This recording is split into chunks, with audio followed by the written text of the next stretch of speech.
Several weeks after its premiere, Stanley Kramer's It's a Mad, Mad, Mad, Mad World was cut by 40 minutes.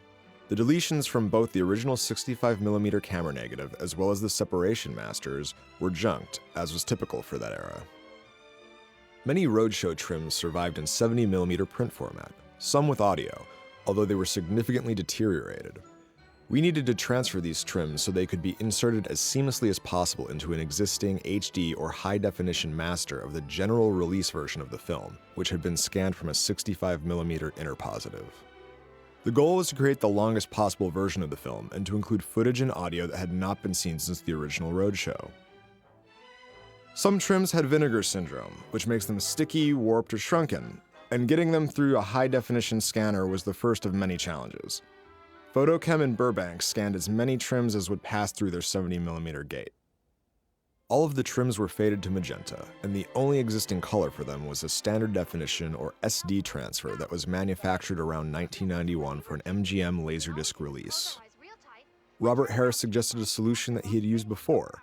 Take the color from that old 480i video transfer and implant it into a black and white version of the new high-definition transfer. Photochem achieved this by using 3D warping technology to meld the color from the SD master with the HD scans. The first step was to remove the color from both sources and balance the density of the monochromatic images. Then they mapped the SD color layer onto the black and white HD image.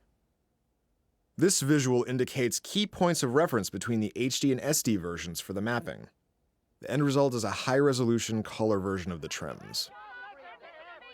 We found out that we couldn't pull color from the SD transfer for the entire 70mm frame because the SD master hadn't been transferred at the full 2:7:6:1 aspect ratio. When the color was layered onto the new black and white HD scan, some black and white image remained surrounding the color. In the interest of showing the full image, we left the black and white borders intact. Some trims, presented here for the first time, don't have corresponding color and are therefore included in their faded state. Another challenge was that most of the trims survived from original rectified prints manufactured for cinemas with curved screens. These special prints were struck using lenses that distorted the image so it would appear normal in those theaters. The distortion was then corrected by the curvature of the screen itself, creating a perfect image in projection. But for digital presentation, we needed to de-rectify the image to cut in with the existing spherical or flat screen HD master. By cross-referencing rectified and flat print scans of the same scene, Photochem modeled a virtual lens in their computer to reverse the distortion and normalize the rectified images. You'll see who the jury will believe, because it's all right against yours. And besides, there are three of us and only one of you. So you'll see who the jury will believe. The surviving audio included completed tracks archived by MGM for the general release version. 70mm was projected with a mag reader mounted on top of the projector, which read audio a second before the image hit the projection gate. Since our trims have been cut from 70mm roadshow prints, the audio for every trim begins and ends a second before each cut, leaving the final second of the trim without sound. You suggested that my son... You think that I'm going to sit still while some un-American foreigner makes accusations about my own flesh and blood? Now, the original roadshow tracks were believed to be destroyed until a handful of 6-track reels were discovered about a decade ago.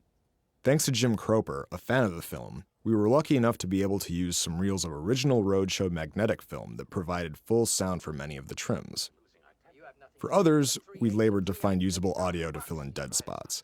But where dialogue was missing, we turned to subtitles. Hold it. Let's just put it back the way it was before. In some cases, audio for trimmed scenes survived with no image, and we have inserted stills for reference so that these scenes could be included.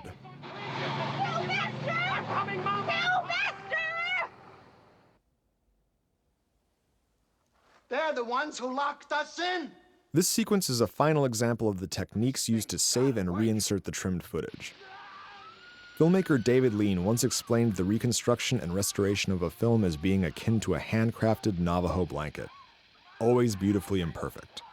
Such is the case with It's a Mad, Mad, Mad, Mad World, for which hundreds of tiny pieces of image and audio, generations apart and technically different, have been molded together to create a valuable historic record for this beloved film.